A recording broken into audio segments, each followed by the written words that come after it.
നിങ്ങൾ അറിഞ്ഞോ, ഒറ്റപ്പാലത്ത് ഇങ്ങനെ ലൈവ് ആയിട്ട് നിൽക്കാൻ ലൈവ് 7 സൂപ്പർ മാർക്കറ്റ് നിങ്ങൾക്കായി ഓപ്പൺ ആയിരിക്കുന്നു. Kerala gazetted officers federation Ottapalam taluk സമ്മേളനം നടന്നു. Kerala gazetted officers federation Ottapalam taluk സമ്മേളനമാണ് ഒറ്റപ്പാലം കുഞ്ഞുണ്ണി നായർ സ്മാരക ഹാളിൽ വെച്ച് നടന്നത്. KGOF സംസ്ഥാന കമ്മിറ്റി അംഗം രശ്മി കൃഷ്ണൻ സമ്മേളനം ഉദ്ഘാടനം ചെയ്തു.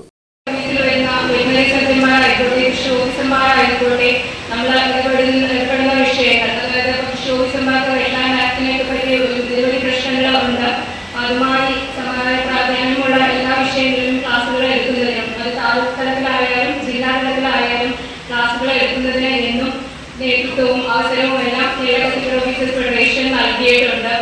നമുക്ക് പല ബുദ്ധിമുട്ടുകളും ഫീൽഡ് തലത്തിൽ അനുഭവിക്കുന്നുണ്ട്. പാലക്കാട് ജില്ലയിൽ തന്നെ എടുത്തു പറയുകയാണെങ്കിൽ കഴിഞ്ഞ 2 വർഷങ്ങളായി കൃഷി ഓഫീസർക്കും വെറ്ററിനറി സർജനും ഫിസിക്കലി ഒരു ഹരാസ്മെന്റ് ഉണ്ടാകുന്ന കുറച്ച് ഇഷ്യൂസ് സംഭവിച്ചതായി എനിക്കും പറയാം, നിങ്ങൾക്കും പറയാം.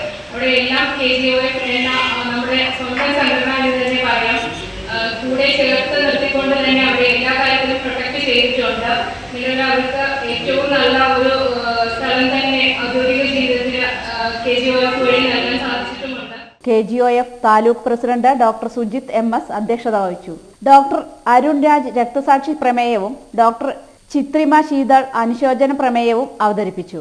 KGOF ജില്ലാ president doctor Rasheen PM, taluk treasurer doctor Deepak Chandran, KGOF സംസ്ഥാന vice president MS Reeja, state council അംഗം ബഷീർ അഹമ്മദ്, A വൈശാഖ്, ഡോക്ടർ സോനാർ തുടങ്ങിയവർ പങ്കെടുത്തു. തുടർന്ന് ചർച്ച, പുതിയ ഭാരവാഹികളുടെ തെരഞ്ഞെടുപ്പ് എന്നിവയും നടന്നു.